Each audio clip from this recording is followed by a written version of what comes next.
According to Nelson Mandela, education is the most powerful weapon which you can use to change the world. Have you ever stopped to think what makes that weapon truly powerful? Is it the teachers, the facilities, or maybe how we use what we learn? Hi everyone! Welcome to our podcast titled SDG number 4 in Focus, What Makes Education Work? Today, we are joined by our group, the Gods and Goddesses of Disruption.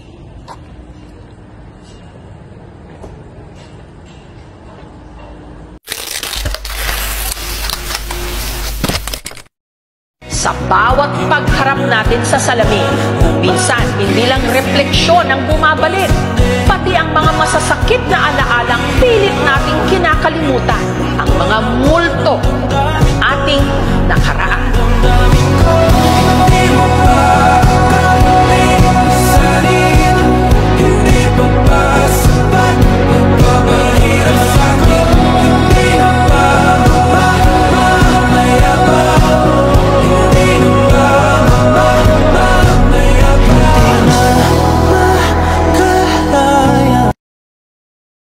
In this video, our group will be talking about what makes education effective, sharing real-life experiences as a student, and reflecting how we can help improve the learning systems in our community.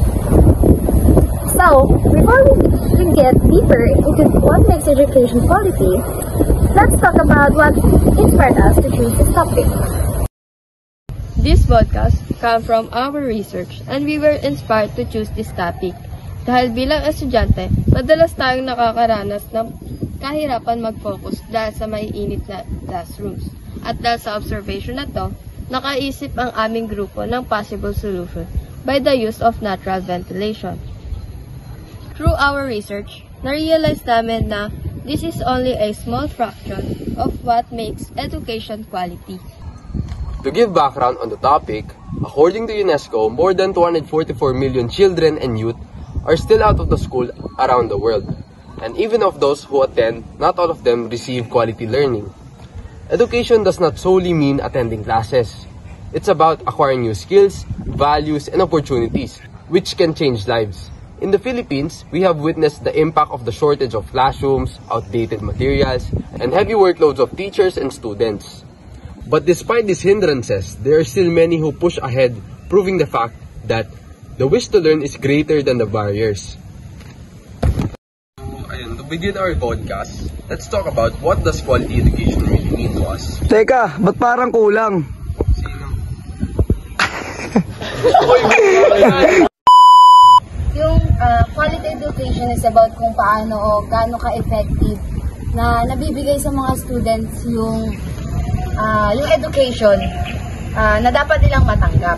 Tapos, katulad na lang ng isang teacher na kilala ko na parang alam niya talaga kung ano yung tinuturo niya, na kahit daan niya sa kwento, daan niya sa maraming pasikot-sikot, yun pa rin yung tinuturo niya, andun pa rin. Parang, madaling salita, parang alam niya talaga kung ano yung subject na tinuturo niya. Kilala ko yan. Correct. Aizen, may isang data. Addition lang pala sa sagot ni Princess. Para sa akin, ang quality education, dito tayo natututo. Kumbaga, dito tayo mas nag-grow. Saka tol, ang quality education kasi hindi lang tungkol sa pag-aaral ng matasan eh. Kasi kung ano yung natututunan natin sa paaralan na pagtuturo nila, nadadala natin sa real life. Kumbaga hindi lang pang school talaga. Ikaw ba? May gusto ka atang isagot? Naglang sa sinabi ko, parang yung quality education is yung halimbawa na lang may isang teacher na gumagamit siya ng teaching style na parang teaching style na parang kaya nilang ituro ng tama at mas naiintindihan yung mga lesson sa mga students na mas madali nilang maiintindihan. Sige pa. Tol, dagdag lang din doon sa sinabi ko na dito, dapat nadadala nga natin sa real life yung tinuturo sa atin. Doon din natin kasi malalaman kung gaano talaga mahalaga yung quality education kapag na-apply natin sa sarili natin, yung mga tinuro sa ating patient tsaka effort sa school, pwede natin madala sa real life. Kapag nadala na natin doon natin malalaman na tama nga, mahalaga pala yung quality education na to. Yes. So, para naman sa akin, pag sinabi natin quality education, hindi lang siya sa teachers at sa students. Kumbaga, maraming factors na magko-contribute sa quality education. Yung facilities, yung government support, yung kalidad din syempre ng teacher na pinoproduce natin, na pinoproduce ng mga institution. At nandun din yung siguro schedules, yung workload ng students, at lahat ng yun pag-uusapan natin sa susunod natin topics. So I guess na natin karamihan ang ating definition ng quality education. So we shall proceed to discuss what actually defines it both in and outside of a classroom. Teachers start quality education. An excellent teacher is not only a teacher. They can make a boring subject interesting and significant through their teaching style. Not every teacher, however, is able to access training or materials that can assist them to maintain student engagement. Now let's move on to our advocacy points. Point number 1, teachers and teaching methods. So for the question, what kind of teachers or teaching styles do you think are the most effective when it comes to quality education? For me, yung best teaching style para sa mga teacher, is yung mga teacher na hindi lang puro project yung pinapagawa, hindi lang puro activity. Yung marunong din makisama sa mga estudyante. Marunong makipagbiruan, marunong makipaghalubilo, mga ganun. Hindi lang puro activity yung pinapagawa. Dagdagan ko lang yung sagot niya dyan. Ano tol? Gaya nga nung sabi niya, mas effective talaga yung teacher na kayang gawing interesting o masaya yung pagtuturo niya, na ipapaliwanag niya sa madaling paraan, sa madaling way yung mga tinuturo niya, nagagawa niyang mas engaging tsaka makabuluhan. Ako. Sige. Yung teacher na kaya pagbalansin yung disiplina at pag-unawa sa estudyante, kung kaya ba sumabay o nahirapan para mas matutukan niya ng atensyon. Ganun. Dadagdagan ko lang, kasi di lahat ng estudyante pare-parehas na estado sa buhay. Yung iba kailangan ng kailangan pagpukusan ng mga teachers. Inspiring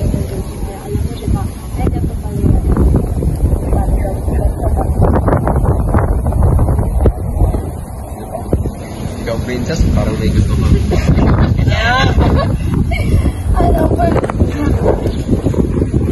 For me actually, hindi sa teaching style, pero depende siya sa it depends on students talaga. Parang kung yung pagtuturo na sanay sila na mas madali nilang ma-adapt yung tinuturo na hindi kailangan ng mahabang explanation. Kung sa teaching style naman, siguro para sa akin yung nagbibigay ng malaking example bago magawa ng isang problem or bago magpasagot ng isang problem. Tapos tuturuan ka kung paano na-execute yung isang situation or problem. Siguro para sa akin, yung teacher na kayang sabay ng energy ng students. Para ma-intindihan niya rin yung mga energy ng or side ng students. So sa akin naman, feeling ko, ang pinaka-effective personally na teaching method sa akin is siguro Socratic method. Like, question ng teacher kung bakit naniniwala tayo sa isang bagay. Isa pa, gusto ko yung nakakatulong sa akin na mas intindihin ng lesson kapag gumagamit sila ng real life example. Lalo na sa mga subjects na talagang malaliman yung mga terminologies, lalo na sa physics, sa research, sa chemistry, ganun. Para mas bilang students, mas maintindihan natin o mas maire-relate natin kung ano yung tinuturo nila sa pang-araw-araw natin na buhay. Ayun lang naman. So, those are excellent arguments. Teachers do lay keynote on how we learn. However, it is not sufficient to teach without an environment that facilitates learning. Let's talk about that next. The classroom setting has a massive influence on the learning process of students. Ventilation, Adequate chairs, projectors, and the safety of the space all influence the level of focus and comfort of the students. Unfortunately, most of the schools do not have the facilities that are required for the effective learning of students. Let's move on to point number 2, learning environment and infrastructure. For the question, how does our classroom environment, like the facilities and resources, affect our learning? Ako. Kapag maayos at malinis ang classroom at kompleto ang mga pasilidad, kagamitan, mas magiging madali at komportable ang mga pag-aaral.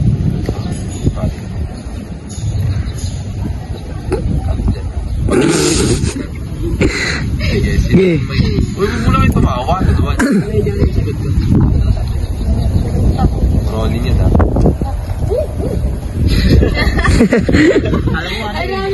Rolling yan!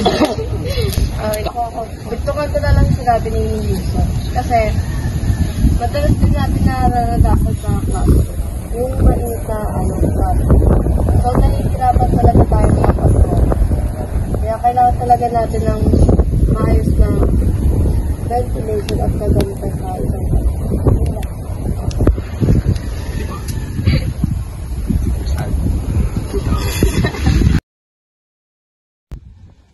Mas inuuna ko yung sa pawis kasi na-establish siya pag habang nakikinig ka tapos may umaano sa yung pawis. Sobrang lagkit. Nagkipin siya. Additional sa akin naman, pag sinabi natin facilities, it does not only refer to ventilation. So, facilities, kunyari, sa atin bilang STEM student, more on science tayo. So, dapat, merong facilities, ang institutions or ang schools na mag-provide tulad ng laboratories, computer labs din na, ayun, accessible sa atin at any time. Pero syempre, alam ko naman na may process yan. Kunyari, gagamit ka, kailangan mo magpaalam, kailangan mo magsabit ng letter. Pero yun nga, dapat, siya, readily accessible. Madali siyang i-access. Ayun. Even the most motivated students fail when it comes to overcrowded schedules. Burnout and low performance can be caused by tight deadlines, numerous projects, and insomnia. Quality education does not mean the amount of work done, but a balanced and quality learning. Now, let us move on to point number 3. The question is, what are the effects of the overloaded schedules and tight deadlines on our performance and ability to concentrate? Yung pagkakaroon ng overload na deadline is nagre-result sa atin ng patong-patong na stress, na problema, na parang kine-question na natin yung work natin kasi sa sobrang pagkakraming natin. Kumbaga hindi na natin nabibigay yung best natin sa isang project or activity. Imbis na mabigay natin yung best natin dahil sa parang pumapangit yung gawa natin. Imbis na mapaganda natin, parang pumapangit. Oo, nakaka-pressure yun, pre. Ako minsan ito. Kasi di ba pag naging patong-patong na yung mga ginagawa natin, nape-pressure tayo, hindi na nagiging quality yung ginagawa natin. Hindi na nagiging excellence, nagiging na lang, basta may mapasa na lang. Kaya bara-bara na lang yung gawa nito. Mema na lang. Mema pasa. Talaga. Sino ba? Coral. Kasi dito, kapag overloaded schedule kasi tayo, nakaka-apekto nga sa performance ng students. Nagiging stressful at nakakapagod. Tsaka, kasi nawawalan ng rest tsaka motivation yung student para gawin yung project na inassign sa kanya. Kumbaga, kung ano na lang yung magawa niya ngayon kasi nga gawa ng pagod na siya tsaka wala siyang pahinga, ayun na lang talaga. Tsaka nagre-result din kasi yun ng sakit or pwede pang ikamatay ng student. Additional, guys. So, ako naman, gusto ko din i-share yung thoughts ko sa tanong na to. So, tama yung mga sinagot niyo at na-experience ko rin yun na yun nga, pag overloaded tayo o overwork tayo sa dami na pinapagawa sa dikit-dikit na deadlines, parang alam niyo yun, mawawala na tayo ng oras para sa ibang bagay. Lalo na sa bahay, ako panganay kasi ako. So marami akong roles or chores sa bahay na kailangan kong gawin. At yung mga roles na yun, minsan nalilimutan ko na o hindi ko nagagampanan, which is, yun nga, kumbaga wala lang balanse, puro na lang aral, nakakapagod yung ganun. Ayun, kaya maraming students ang naka-experience ng burnout, na imbis na, kunyari, sa first quarter with honors sila, o mataas ang grades nila, hindi nila kayang, o nadi-discourage sila na mas galingan pa nila sa mga susunod na quarter, sa mga susunod na performance tasks.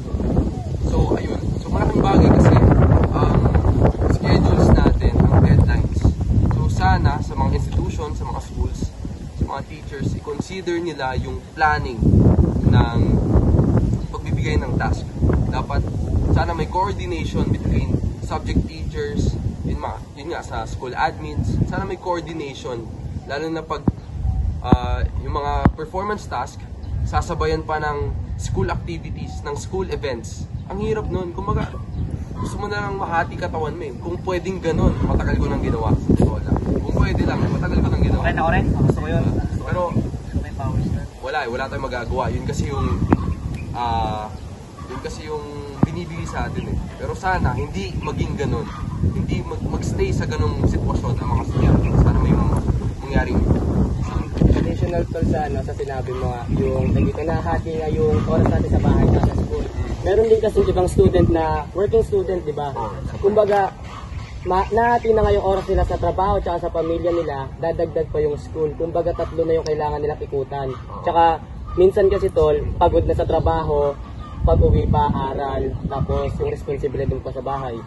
Kumbaga, patong-patong na din. Mas nakaka-stress talaga kapag naging working student. Kumbaga, dapat inaayos nila yung schedule para din sa mga working student. Kasi hindi naman lahat kasi kayang kayang paaralin ng magulang. Kumbaga, yung iba, sariling gapang para lang makapagtapos.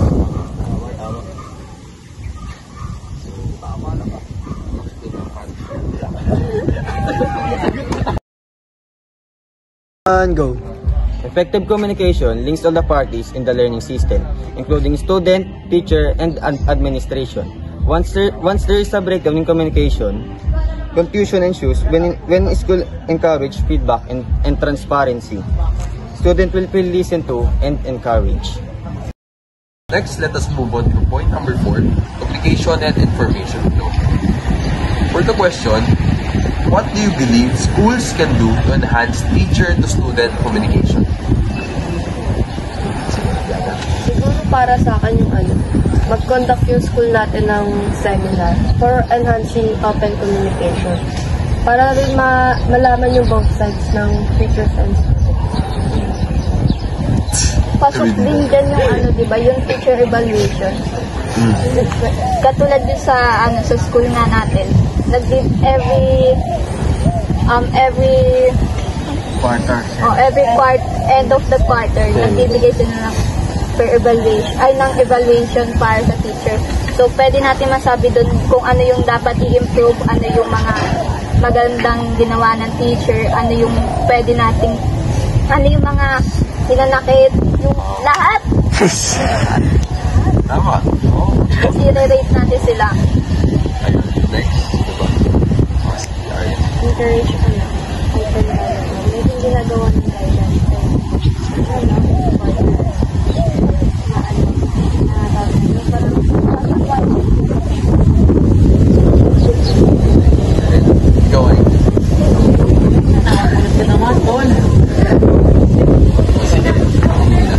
Para sa akin, para ma-enhance yung communication between the teacher and the student. At siguro, sa admins na rin. Mas maganda kasi kung konektado tayong lahat, di ba? May sasuggest ko from my previous school na notice ko na maganda yung system nila in terms of communication. Yung isang salita ng admin, kung ano yung announcement ng admin, yun ang announcement ng lahat ng teachers sa lahat ng students. Common problem kasi with our school is each section, medyo nagkakaiba-iba yung instruction. Diba, tulad na lang sa exam schedule. Meron kaming kilala sa ibang section na ang exam schedule ng grade 12 is panghapon. Tama ba? Ang napunta naman sa amin na information is pang umaga. So, alin ang susundin namin? Same same strand yun, mag-iba ng oras. O bakit ganun? Diba? So, I suggest na sa mga, hindi lang sa school natin, pero sa lahat na, sana gumawa sila ng school email na, ayun, nasa iisang system tayo. Meron kasing option sa Google na gumawa ng email for institution, for school email na, yun. In that way, we can separate our school life then and we can separate our personal life. Kasi what I notice is that yung ibang classmates ko is ginagamit nila yung email nila sa school, ginagamit nila yun sa social media, sa online shopping, which is, kung nasa isang email kasi lahat, parang ang gulo, parang sa isip ko, ang clutter nun, sobrang, pagbukas mo ng Gmail mo, sa inbox mo, ang daming kung ano-ano, may Shopee, may Lazada, may Google Classroom, di ba? Hindi mo na ma-segregate o hindi mo na mapaghiwa-hiwalay kung ano yung dapat mong intindihin pag iisipin mo kung ano yung bagong post sa Google Classroom. Ayun. Yes. Para sa akin, para sa open book kasi sa concern ng student is, yung ibang student kasi hindi binibigay, parang pinigil nila yung concern nila dahil nahihiya sila sa akin, at hindi sila nagiging transparent. So, mas okay na sabihin nila yung concern nila sa mga teacher para, kasi yung mga teacher hindi naman yun, gumagawa sila ng actions, mas narinig nila yun. Yung iba kasi iniisip nila na pag nagsabi sila baka pagalitan sila, mga gano'n. Kumbaga natatakot sila maglabas ng saloobin. Kasi hindi na ako natatakot sa mga gano'ng bagay. Bakit? Kasi open ako sa lahat.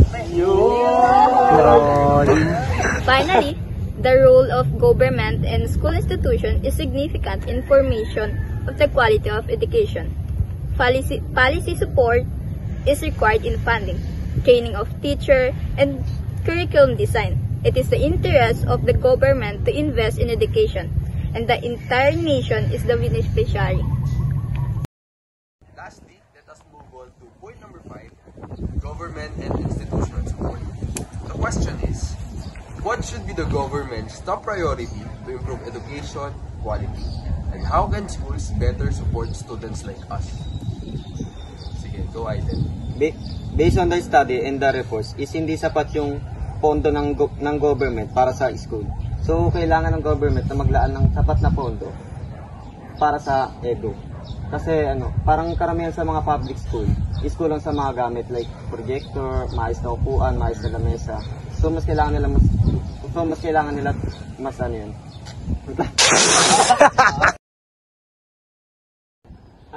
Charles, dagdag dito, kailangan din kasi maglaan ng pondo ng gobyerno para sa training ng mga teacher para mapaganda yung quality education. Sa side naman ng school, kailangan nilang magbigay sa student ng support at safe learning environment para matulungan yung mga estudyante makuha yung pangarap nila. Dagdagan ko na rin, par. Hindi rin sa puro sa pondo, kailangan din tanggalin yung mga corrupt official kasi di na nga sapat yung pondo, binabawasan pa nila. Ano lang makakarating sa mga facilities sa mga students. Singkong barya. Tama. Let's go. Tapos, naalala ko pa sa debate namin, it is about the bagong matatag curriculum. So, yung curriculum na yun is magpo-focus more on technical vocational skills. Hindi siya more on sa academics. Kung ganun nga, na magtatatag na naman sila ng bagong curriculum, sana pag-aralan muna ng DepEd at ng iba pang government agency kung talaga bang magiging smooth yung transition natin from K-12 to matatag curriculum. Kasi mahirap yung pabago-bago, di ba? Wala tayong kasiguraduhan kung talaga bang effective siya at magiging smooth yung transition from K-12 to the bagong matatag curriculum. So sana pag-aralan muna, bigyan pansin, bigyan ng oras para sigurado tayo na ang mga upcoming senior high school students is magiging hindi sila mahihirapan sa bagong transition. Kasi hindi natin maitatago na maraming junior high school student ngayon na nakapagplano na for their future na sa senior high school, ito yung strand na kukunin ko para sa college course ko is align siya. Ngayon nababaguhin ng matatag curriculum, magiging focus siya sa textbook, anong magiging epekto nun sa mga students na tulad nila, na tulad natin? Ayan. So lastly, let us move on to our call to action. Quality education doesn't just depend on teachers or policies. It depends on all of us. So the question for you guys, for all of us, what can small yet significant things that we students can do to make education better to all? So ikaw muna. Siguro yung pagkakaroon ng mga teacher and student ang pagkakaisa. Na kung meron man tayong kaklase or estudyante na nahihirapan, tulungan natin kasi hindi naman lahat tayo is matatalino. May ilan sa atin na slow learner student. So kailangan natin na magtulungan para lahat tayo umangat sa buhay. Kung meron man tayong kaklaseng na nahihirapan o kung meron tayong estudyante na nahihirapan, ituro natin sa kanila. Hindi yung parang hindi yung parang asarin pa natin sila. Tulungan lang tayo. O, di yung pumunta ng tigis.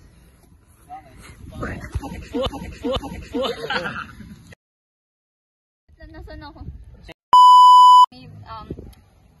Maging responsible. Siyempre, as a student, kailangan natin maging responsible.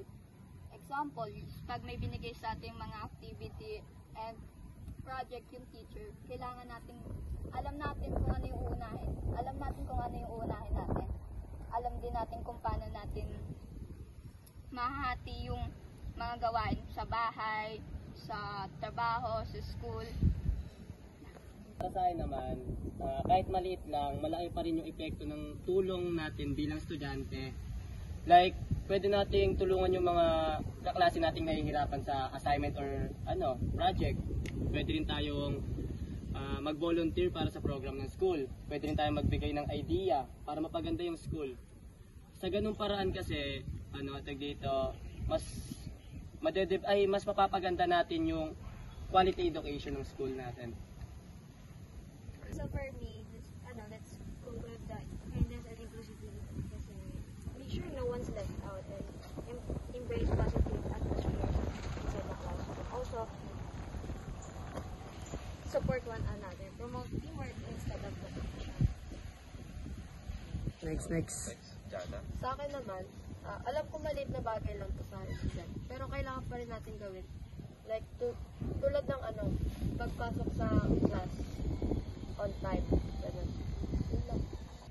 Para sa akin, pre, pumasok araw-araw para may posibilidad na tumas ang marka at hindi mapag-iwanan ng mga aralin. Yun. Another idea siguro, para sa tayong mga student, dapat siguro pag nagbibigay ng instructions ng mga teacher, dapat inuunawa natin. Iniintindi natin ng parang detalyado para bago tayo magbigay ng tanong dun sa instruction na yon para hindi rin siguro magkaroon ng conflict sa student at teacher. Koji?